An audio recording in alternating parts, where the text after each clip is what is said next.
بسم اللہ اولہ آخرہ۔ تو جو میں عرض کر رہا تھا کہ یہ ابلیس کیوں اس حکم کا مخاطب بنا، اس کے بارے میں ایک رائے تو یہ ہے کہ چونکہ جنات کمتر مخلوق ہیں ملائکہ سے، بلندتر مخلوق ملائکہ، جب انہیں سب کو حکم دیا گیا کہ سجدہ کرو آدم کو، تو ظاہر بات ہے کہ وہ تابع ہونے کے اعتبار سے وہی برسبیل تغلیب، گویا کہ وہ بھی مخاطب تھے، جنات بھی اس پہلو سے، وہ بھی ایک جنی جو ہے ابلیس، وہ بھی اس کا مخاطب تھا۔ اور ایک رائے یہ کہ وہ اپنے خاص علم اور زہد اور عبادت گزاری کی وجہ سے اس درجے قرب رکھتا تھا ملائکہ کے ساتھ کہ گویا کہ ان کے زمرے میں شریک ہو چکا تھا، اسی لیے خاص طور پر وہ شخصاً مخاطب تھا اس حکم کا جو حکم دیا گیا فرشتوں کو۔ بہرحال یہ چیزیں سارے احتمالات ہیں، جیسے کہ میں نے عرض کیا کہ یہ مشکل رکوع ہے قرآن مجید کا، یہ مقام، اس کے بارے میں تعیین بہت مشکل ہے۔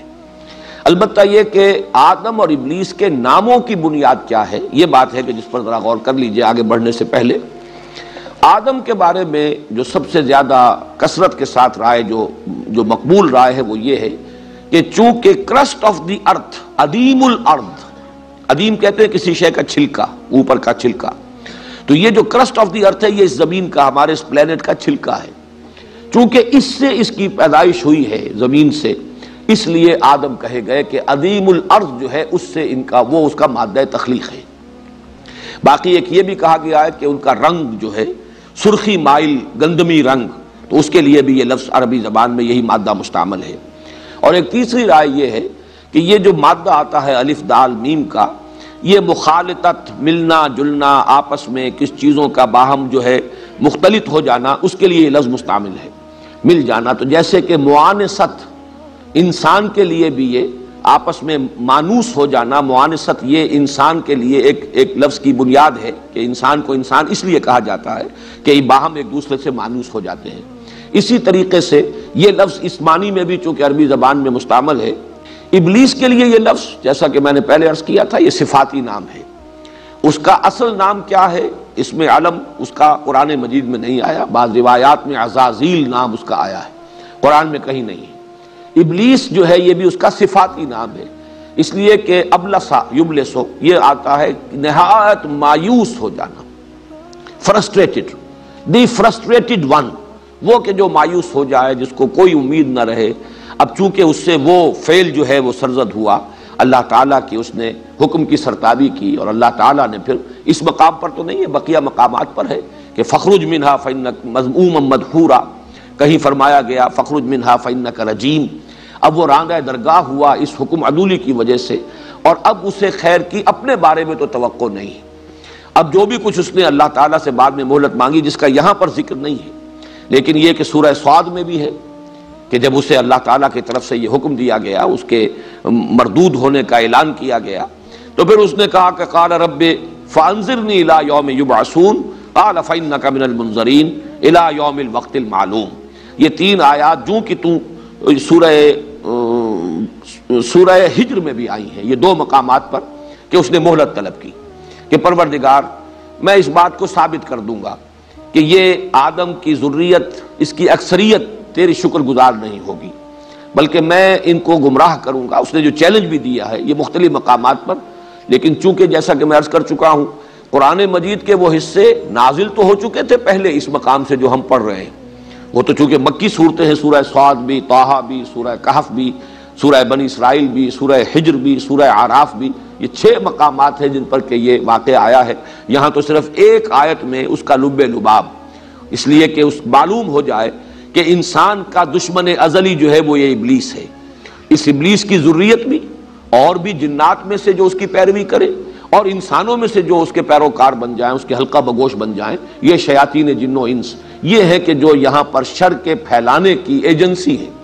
یہ ہے کہ جو دنیا کے اندر لوگوں کو گمراہ کرنے کا جنہوں نے اپنا فرض منصب ہی اس کو بنا لیا ہے۔ اس لیے اس حقیقت کو بیان کر دیا گیا، اور اس میں قرآن مجید میں دوسرے مقامات پر بھی ہے کہ تکبر،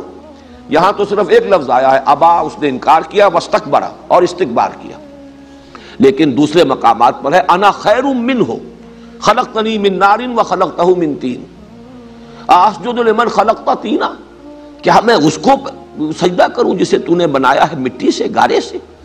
یہ گویا کہ ایک حقارت آمیز انداز میں حضرت آدم کا تذکرہ۔ یا یہ کہ انا خیر منہ خلقتنی من نار وخلقتہ من طین، میں اس سے بہتر ہوں، برتر ہوں، اعلیٰ ہوں، افضل ہوں، مجھے تو نے آگ سے بنایا ہے، اسے تو نے مٹی سے بنایا ہے۔ تو یہ اس کا گھمنڈ، یہ اس کا تکبر، یہ اس کا عجب، جیسے کہ حدیث میں بھی آتا ہے کہ ثلاث منجیات و ثلاث مہلکات، تین چیزیں انسان کو نجات دلانے والی ہیں، تین چیزیں ہلاک کرنے والی ہیں، اور ان ہلاک کرنے والوں میں جو آخری چیز ہے جس کے بارے میں فرمایا ہی اشدہن، تمام مہلکات میں سب سے شدید ہے اعجاب المرء بنفسہ،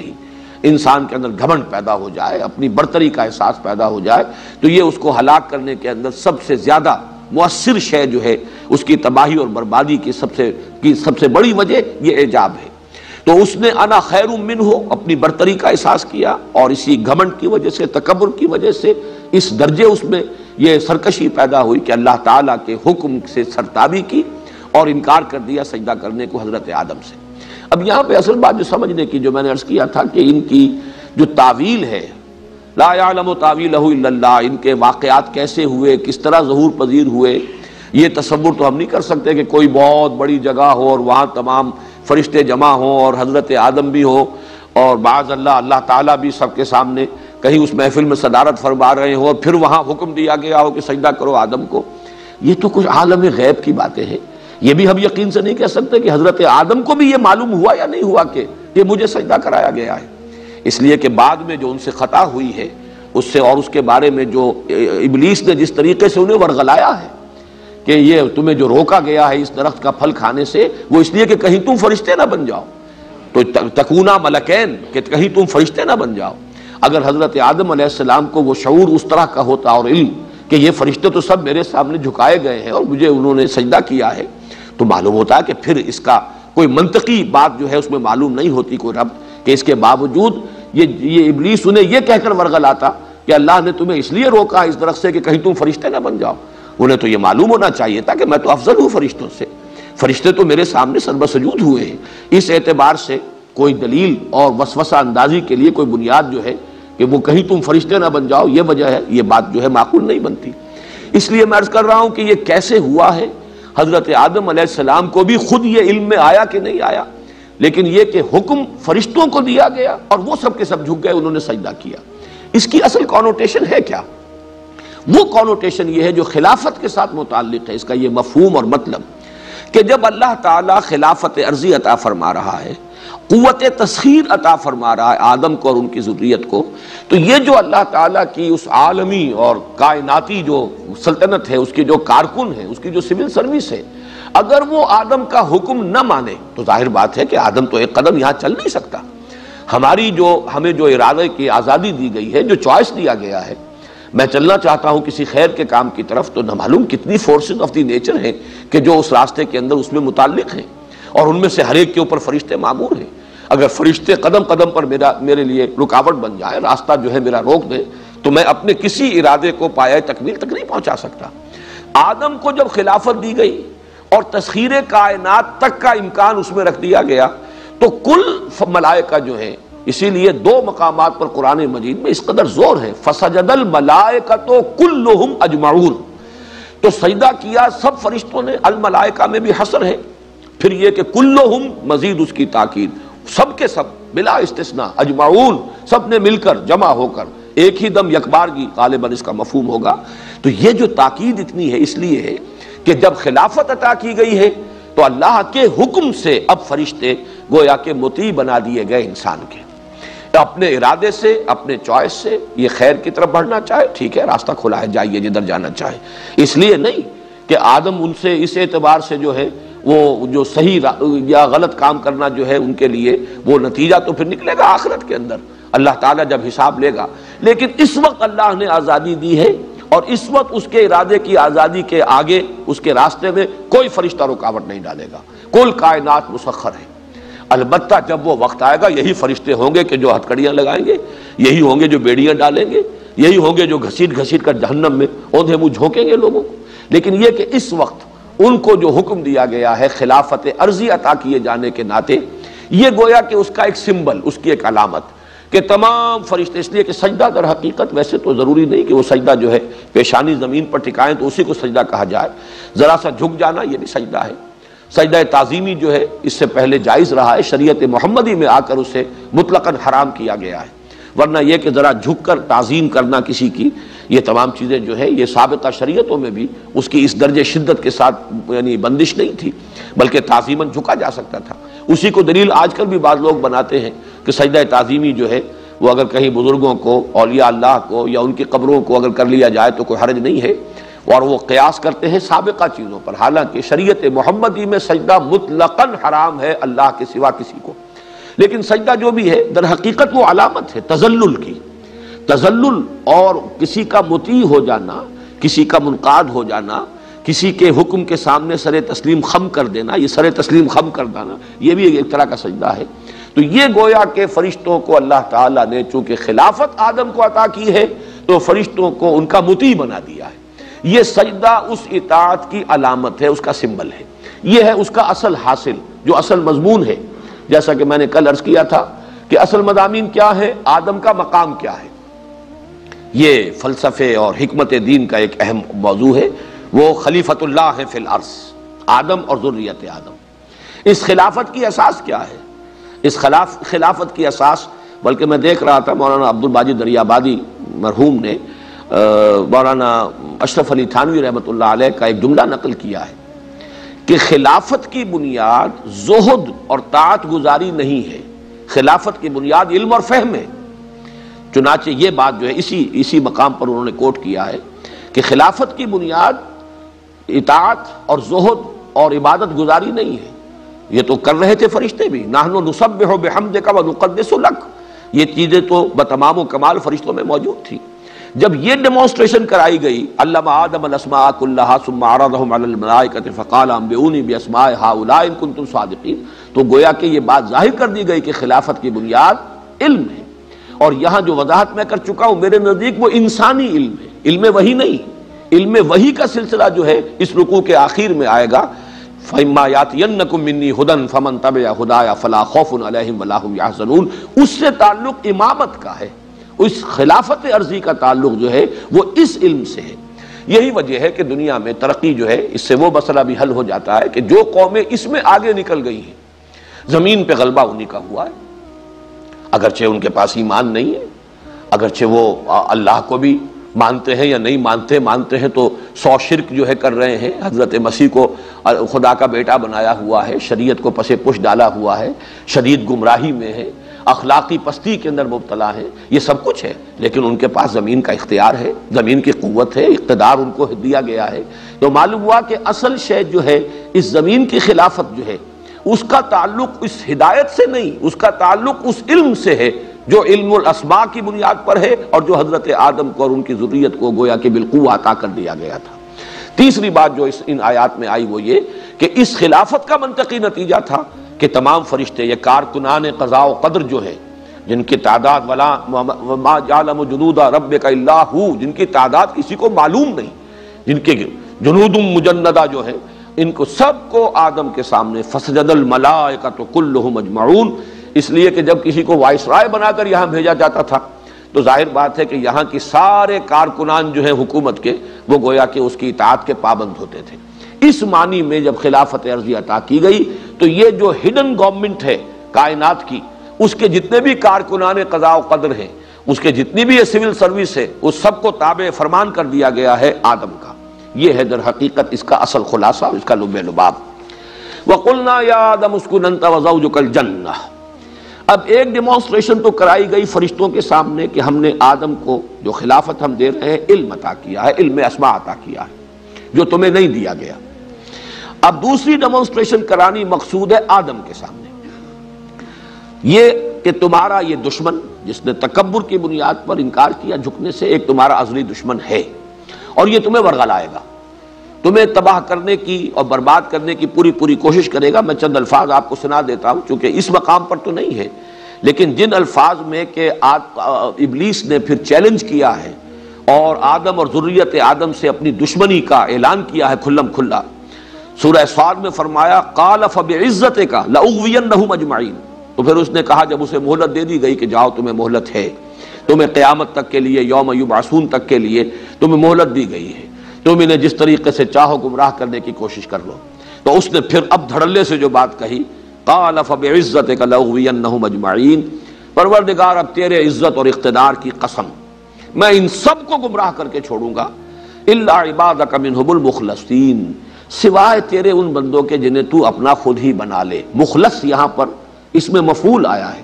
جنہیں تو اپنے لیے خالص کر لے، یعنی جن پر کوئی خصوصی کرم تیرا ہو، تیری نگاہ کرم ہو جن پر خصوصی، تیری عنایت خصوصی جن کے شامل حال ہو جائے، وہ ان کا معاملہ مستثنا ہوگا، باقی میں ان سب کو اغوا کر کے چھوڑوں گا۔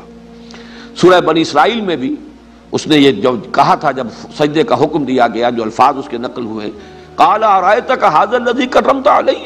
لئن اخرتنی الی یوم القیامۃ لاحتنکن ذریتہ الا قلیلا۔ اس نے کہا کہ پروردگار یہ آدم جس کو تو نے مجھ پر عزت دی ہے، اکرام کیا، جس کا مجھ سے افضل قرار دیا، جس کو سجدہ کرنے کا مجھے حکم دے رہا، اگر تو مجھے قیامت تک کے دن کے لیے مہلت دے دے تو میں ان سب کو ڈھانٹا باندھ دوں گا، سب کو گمراہ کر کے چھوڑوں گا، سب کو گویا کہ نکیل ڈال دوں گا، اور میں ان سب کو جو ہے غلط راستے کے اوپر لے جاؤں گا۔ اسی طرح سورہ ہجر میں ہے، قال رب بما اغویتنی، پروردگار یہ جو تو نے مجھے گمراہ کر دیا، یعنی مجھے اتنی کڑی آزمائش میں ڈالا، میرا جو تکبر تھا اس کو جو یہاں پر جو مجروح ہوا، میرا پندار جو مجروح ہوا، اس کے نتیجے میں میں یہ غلط حرکت کر بیٹھا اور میں نے انکار کیا ہے تیرے حکم کو ماننے سے، تو گویا کہ تو نے مجھے گمراہ کیا۔ رب بما اغویتنی لأزینن لہم فی الارض ولأغوینہم اجمعین الا عبادک منہم المخلصین، وہی الفاظ یہاں بھی آئے۔ تو اب یہ کہ میں ان کے لیے زمین کے اندر جو مختلف چیزیں ہیں ان کو بڑا مزین کر دوں گا، اسی میں یہ مشغول ہو جائیں گے، اسی کی محبت میں گرفتار ہو جائیں گے، مال و اسباب دنیاوی ہی ان کا مقصود و مطلوب ہو جائے گی، اس کے لیے گردنیں ایک دوسرے کی کاٹیں گے اور خون بہائیں گے، وہی ان کا مقصود و مطلوب ہوگا۔ اور یہ کہ یہ میں ان سب کو گمراہ کر کے چھوڑوں گا سوائے تیرے ان بندوں کے جنہیں تو اپنے لیے خالص کر لے۔ سب سے زیادہ تفصیل کے ساتھ یہ الفاظ جو آئے ہیں اس کے چیلنج کے، وہ سورہ اعراف میں ہے، قال فبما اغویتنی لاقعدن لهم صراطک المستقیم ثم لآتینہم من بین ایدیہم ومن خلفہم وعن ایمانہم وعن شمائلہم ولا تجد اکثرہم شاکرین۔ تو اس نے کہا پروردگار جو تو نے مجھے گمراہ کر دیا اور راندہ درگاہ میں اب ہو گیا، میں تو اب ہم تو ڈوبے ہیں صنم، ان کو بھی لے ڈوبیں گے، میں ان کو بھی چھوڑنے والا نہیں ہوں، اور تو نے جو مجھے مہلت دی ہے اب میں تیرے سیدھے راستے پر ان کے لیے گھات میں بیٹھوں گا۔ صراط مستقیم تو توحید کا راستہ ہے، میں اس پر مورچہ لگاؤں گا، گھات میں بیٹھوں گا، میں ان کے لیے اپنی کمین گاہیں بناؤں گا، پھر میں ان پر حملہ آور ہوں گا، ثم لآتینہم من بین ایدیہم ومن خلفہم، ان کے سامنے سے بھی، ان کے پیچھے سے بھی، اور ان کے داہنی طرف سے بھی اور ان کے بائیں طرف سے بھی، اور تو دیکھے گا ان میں سے اکثر کو تو نہیں پائے گا شکر کرنے والے کہ جو مقام تو نے اسے عطا کیا ہے یہ اس پر تیرا شکر ادا کر سکے اور اس کا حق ادا کر سکے۔ یہ انداز ہے اس کے چیلنج کا۔ لیکن یہ کہ اب حضرت آدم کو متنبع کرنے کے لیے کہ یہ تمہارا دشمن ازلی ہے اور اس کو تم پہچان لو، ایک تجربہ کرایا جا رہا ہے۔ وَقُلْنَا يَا آدَمُ اسْكُنْ أَنْتَ وَزَوْجُكَ الْجَنَّةَ، اور ہم نے کہا کہ اے آدم تم اور تمہاری بیوی اب رہو جنت میں۔ یہ جنت کون سی جنت ہے اس میں اختلاف ہے۔ ایک تو ظاہر بات ہے کہ وہ جنت الخلد جو ہے جس میں داخل ہونے کے بعد پھر نکالا نہیں جائے گا کسی کو، یہ گمان غالب یہ ہوتا ہے یہ وہ جنت نہیں، البتہ کوئی آزمائشی جنت، کوئی ایسی جگہ کہ جہاں پر کہ عارضی ایک ڈیمانسٹریشن ہی کے لیے حضرت آدم اور حوا کو رکھا گیا ہے۔ اور جیسا کہ میں عرض کر چکا ہوں، بائبل کے جو بھی مرتبین ہیں، جب بھی یہ بائبل جو سفر پیدائش جو ہے، دی بک آف جینیسس جب مرتب ہوئی ہے، تو اب اس میں چونکہ اصل بائبل تو گم ہو گئی تھی تقریباً 7ویں صدی قبل مسیح میں یا 6 صدی قبل مسیح میں اصل بائبل، اصل تورات گم ہو گئی، بعد میں مرتب کی گئی ہے۔ تو اب جو بائبل ہے اس میں جو تصور دیا جا رہا ہے کہ وہ کہ زمین ہی پر کہیں یہ جنت تھی، کسی بلند مقام پر، بلکہ یہ کہ وہ تو لوکیٹ کرتے ہیں اپنے اندازے سے جو اہل علم ہیں، بائبل کے جاننے والے، تورات کے ماہرین، کہ یہ جو علاقہ کردستان کہلاتا ہے، یہ پہاڑی علاقہ، یہیں پر کوئی جگہ تھی جہاں کسی بلند مقام پر بس وہ ساری آسائشیں اور ساری چیزیں، ضرورتیں، ہر طرح کا عیش و آرام جو ہے انسان کو مہیا تھا، اور وہاں تھے در حقیقت حضرت آدم اور حضرت حوا۔ یہ ان کی ایک رائے ہے۔ جیسا کہ میں نے عرض کیا، اس میں بہرحال احتمالات کا تو امکان موجود ہے کہ مختلف احتمالات ہیں، لیکن یہ کہ تیقن کے ساتھ کچھ کہنا ہمارے لیے ممکن نہیں۔ یہاں سے بھی جو نتیجہ اخذ کرنا ہے وہ یہ ہے کہ ایک آزمائشی طور پر ایک ڈیمانسٹریشن کے لیے کہ معلوم ہو جائے آدم کو کہ یہ میرا دشمن جو ہے ابلیس یہ کس کس طور سے مجھے ورغلا سکتا ہے، کس کس طرح کے ہیلے اور حربے اختیار کر سکتا ہے، کیسے کیسے وسوسے جو ہے میرے دل میں ڈال سکتا ہے، اور مجھے اللہ تعالیٰ کی اس صراط مستقیم سے، توحید سے اور اطاعت خداوندی کے راستے سے منحرف کر سکتا ہے۔ صرف اس کا ایک تجربہ کرانا مقصود ہے۔ اب چاہے وہ تصور ہو کہ یہ تخلیق آدم کے سارے مراحل کہیں آسمانوں میں طے پائے ہیں پھر حبوط ہوا ہے، چاہے وہ تصور ہو کہ زمین ہی پر یہ سارے مراحل طے پائے ہیں، اس اعتبار سے وہ جنت جو ہے وہ بھی کہیں جنت ارضی کسی جگہ پر کوئی اونچا مقام، اور جنت کا لفظ جو ہے صرف جنت، ظاہر بات ہے کہ اس میں احتمالات جو ہیں تمام کے تمام موجود ہیں۔ وَكُلَا مِنْهَا رَغَدًا حَيْثُ شِئْتُمَا، اور کھاؤ تم دونوں اس میں سے بافراغت، جہاں سے چاہو، جو چاہو کھاؤ، تمام پھل تمام میوے تمہارے لیے مباح ہیں، جہاں سے چاہو ان سے تم استفادہ کرو۔ وَلَا تَقْرَبَا هَٰذِهِ الشَّجَرَةَ فَتَكُونَا مِنَ الظَّالِمِينَ، لیکن مت قریب پھٹکنا، مت قریب جانا اس درخت کے، تو تم ہو جاؤ گے ظالموں میں سے، حد سے تجاوز کرنے والے، ظلم کرنے والے، اللہ کے حکم سے انحراف کرنے والے، تم ظالموں میں سے ہو جاؤ گے اگر تم نے اس درخت کا پھل کھایا۔ یہ جو جنت کے اندر جس طریقے سے حضرت آدم کو رکھا گیا، اس کی جو کیفیات بیان ہوتی ہیں، یہ خاص طور پر سورہ طٰہٰ میں الفاظ آئے ہیں، ان لک لا تجوع فیہا ولا تعریٰ،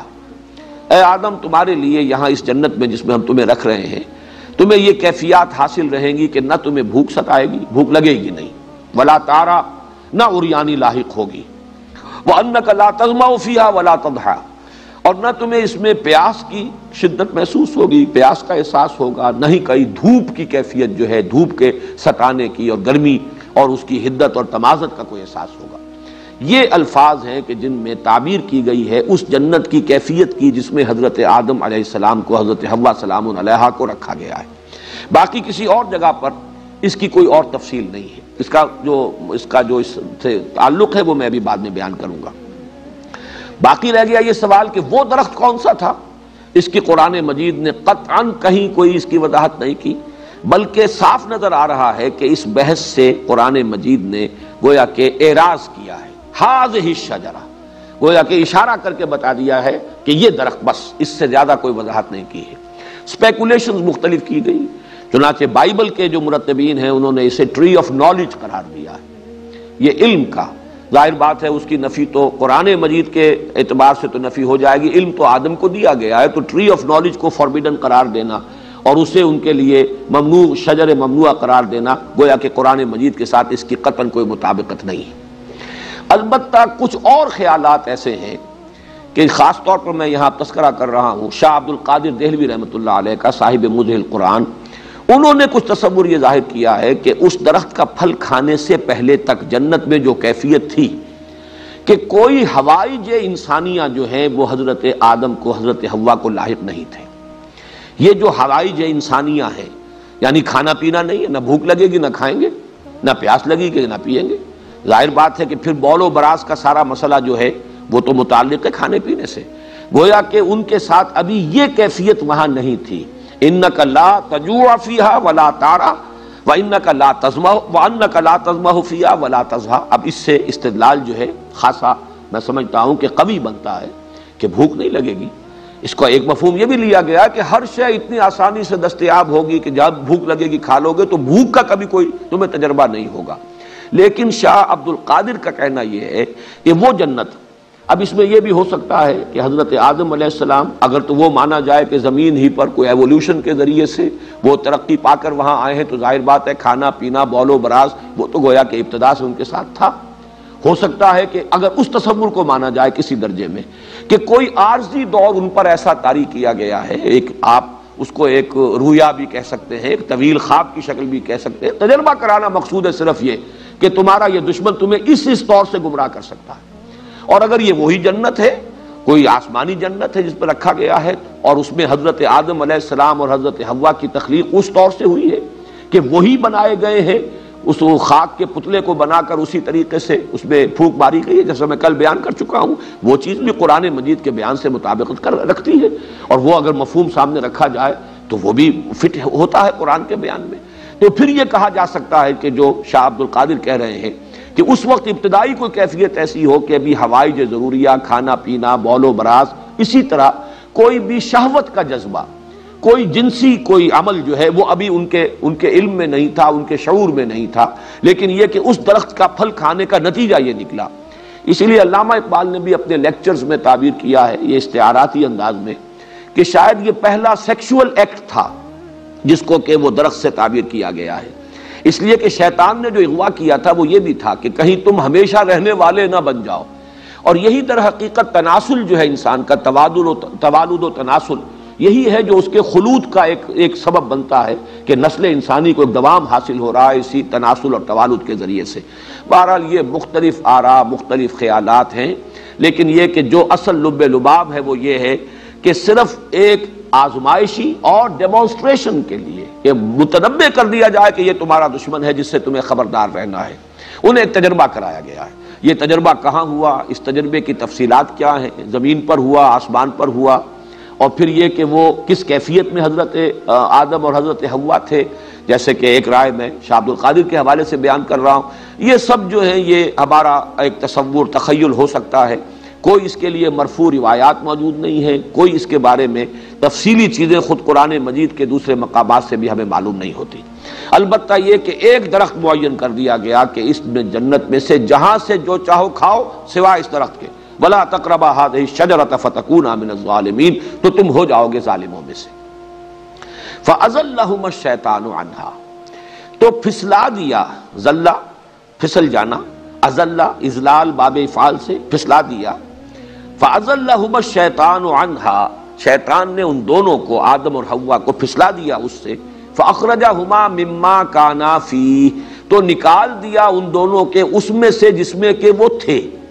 یہ الفاظ بھی بڑے ایسے مبہم رکھے گئے، مما کانا فی، جس میں وہ تھے، اس سے مراد ابھی وہ جنت نہیں ہے بلکہ اس جنت کی جو کیفیت ہے اس کی طرف اشارہ کیا جا رہا ہے۔ یہ انداز قرآن مجید وہی استعمال کرتا ہے جہاں کے تفاصیل یا تو فہم انسانی کی گرفت سے ماورا ہوں،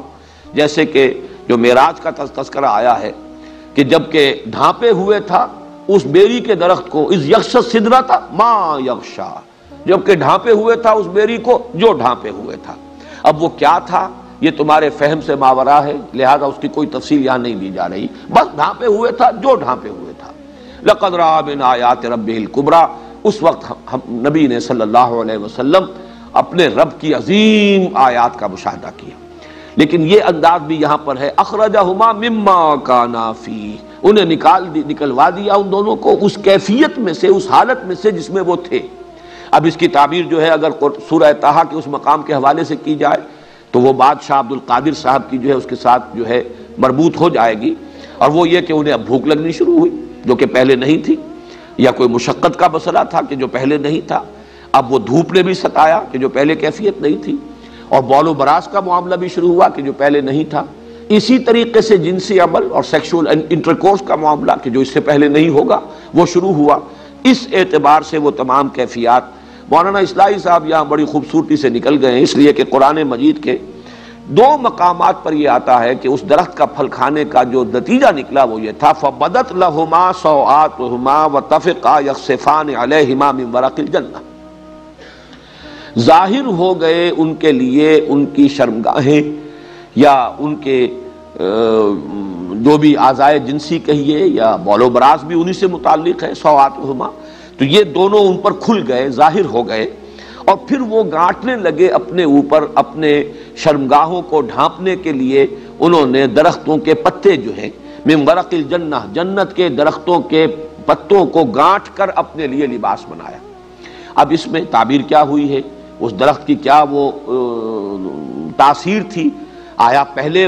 ننگے تھے؟ ایک خیال یہ ہے کہ جو بائبل کے مرتبین نے دیا ہے کہ ننگے تھے لیکن انہیں اپنے ننگے ہونے کا احساس نہیں تھا، چونکہ ابھی ٹری آف نالج سے انہوں نے نہیں کھایا تھا،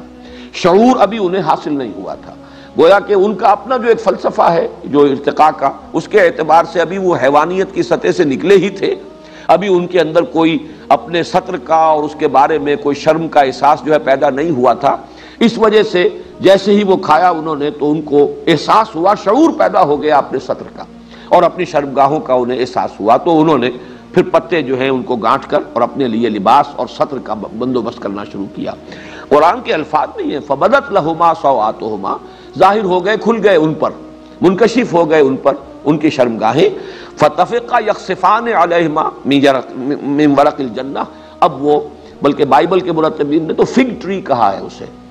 اور چونکہ وہ علاقہ جس میں کہ ان کا یہ خیال ہے کہ یہ آزمائشی جنت تھی جہاں پہ کہ حضرت آدم اور حضرت حوا تھے، اس کے بارے میں یہ کہ اس علاقے میں یہ انجیر کے درخت بہت ہیں، والتین والزیتون، تین جو ہے تو تین وہ علاقہ جو ہے جبل تین اسی علاقے میں ہے، حضرت نوح علیہ السلام کا مسکن، ان کی قوم کا مسکن، اور جو وہ وہاں پر جو سیلاب آیا وہ بھی ان کے جو محققین ہیں ان کے نزدیک وہی علاقہ ہے، نسل آدم کا آغاز وہیں سے ہوا ہے، تو وہ ان کے اپنے نظریات ہیں۔ لیکن یہ کہ وہ درخت کون سا تھا، یہاں ورق الجنہ کہا گیا ہے۔ اس باغ کے درختوں سے انہوں نے اپنے لیے لباس ان کو گانٹھ کر آپس میں، اور اپنے لیے اپنے شرمگاہوں کو، اپنے سطر کو چھپانے کی کوشش کی۔ یہ اس مقام پر نہیں ہے، یہاں مختصر ہے۔ فَأَخْرَجَهُمَا مِمَّا كَانَا فِيهِ، مولانا اصلاحی کا میں تذکرہ کر رہا تھا کہ انہوں نے ایک لفظ بڑا لطیف سا استعمال کیا ہے، اور یہاں سے گزر گئے عافیت کے ساتھ، کہ کوئی حلہ جنت تھا کہ جو ان سے سلب کر دیا گیا، اور پھر وہ چونکہ انہوں نے اللہ تعالیٰ کے حکم کی نافرمانی کی تھی، تو جو جنتی لباس جسے ہم نہیں سمجھ سکتے کہ وہ لباس کی حقیقت کیا تھی، وہ لباس کس نوعیت کا تھا جو ان کو عطا ہوا تھا، وہ ان سے لے لیا گیا، اور وہ یہ کہ ان پر اپنی شرمگاہیں کھل گئیں اور ان کو اپنی عریانی کا احساس ہوا۔ فَأَزَلَّهُمَا الشَّيْطَانُ عَنْهَا فَأَخْرَجَهُمَا مِمَّا كَانَا فِيهِ، یہ جو أَزَلَّهُمَا ہے، اس کے لیے بھی میں آپ کو وہ حوالے دوسرے مقامات سے دے دیتا ہوں کہ وہ جو حضرت آدم کو، حضرت حوا کو جو پھسلایا، بہلایا یا ورغلایا، اس کے لیے سورہ طٰہٰ میں الفاظ آئے ہیں فوسوس الیہ الشیطان قال یا آدم هل ادلک علی شجرۃ الخلد وملک لا یبلی، تو وسوسہ اندازی کی آدم کے اندر شیطان نے۔ اب یہ لفظ نوٹ کرنے کے قابل ہے کہ یہ مکالمہ روح در روح ہو رہا ہے یا یہ کہ وسوسہ ہے، تو اس میں لفظ وسوسہ استعمال کیا گیا۔ معلوم ہوتا ہے کہ یہ اس طریقے سے جیسے میں اور آپ بات کر رہے ہوں اور ہم ایک دوسرے سے کی گفتگو سن رہے ہوں بالمشافہ، وہ نہیں ہے وسوسہ۔ فوسوس الیہ الشیطان، اور کہا یہ کہ یا آدم هل ادلک علی شجرۃ الخلد وملک لا یبلی، اے آدم کیا میں بتاؤں تجھے وہ درخت کہ جو خلد والا درخت ہے، ہمیشگی کا درخت ہے، اور ایسی حکومت عطا کرنے والا درخت ہے کہ جو کبھی بھی جس پر باسی پن طاری نہیں ہوگا، وہ حکومت، وہ شہنشاہی ہمیشہ تر و تازہ رہے گی۔ اور دوسری جگہ پر آیا سورہ اعراف میں وَقَالَ مَا نَهَاكُمَا رَبُّكُمَا عَنْ هَٰذِهِ الشَّجَرَةِ إِلَّا أَن تَكُونَا مَلَكَيْنِ أَوْ تَكُونَا مِنَ الْخَالِدِينَ، اس نے کہا ان سے آدم اور حوا سے کہ نہیں منع کیا ہے تمہیں اس درخت سے تمہارے رب نے مگر اس وجہ سے کہ کہیں تم نہ ہو جاؤ فرشتے، کہیں فرشتے نہ بن جاؤ، اور یہ کہ کہیں تم ہو جاؤ ہمیشہ رہنے والے، تمہیں خلد حاصل ہو جائے، دوام حاصل ہو جائے، بقائے دوام جو ہے وہ تمہیں حاصل ہو جائے۔ تو یہ وسوسہ اندازی ہے کہ جو شیطان نے کی ہے حضرت آدم اور حضرت حوا کو، جس کو جو کہا گیا ہے فَدَلَّاهُمَا بِغُرُورٍ، دھوکہ دے کر انہیں گویا کہ اس اللہ تعالیٰ کے حکم عدولی جو ہے اس پر آمادہ کر لیا گیا۔ فَأَزَلَّهُمَا الشَّيْطَانُ عَنْهَا فَأَخْرَجَهُمَا مِمَّا كَانَا فِيهِ وَقُلْنَا اهْبِطُوا بَعْضُكُمْ لِبَعْضٍ عَدُوٌّ، اور ہم نے کہا، فیصلہ سنا دیا، اتر جاؤ، تم میں سے بعض کے دشمن ہیں، وَفِي الْأَرْضِ مُسْتَقَرٌّ وَلَكُمْ فِي الْأَرْضِ مُسْتَقَرٌّ وَمَتَاعٌ إِلَىٰ حِينٍ، اور اب زمین میں تمہارے لیے ہے مستقر، جائے قرار اور برتنے کی چیز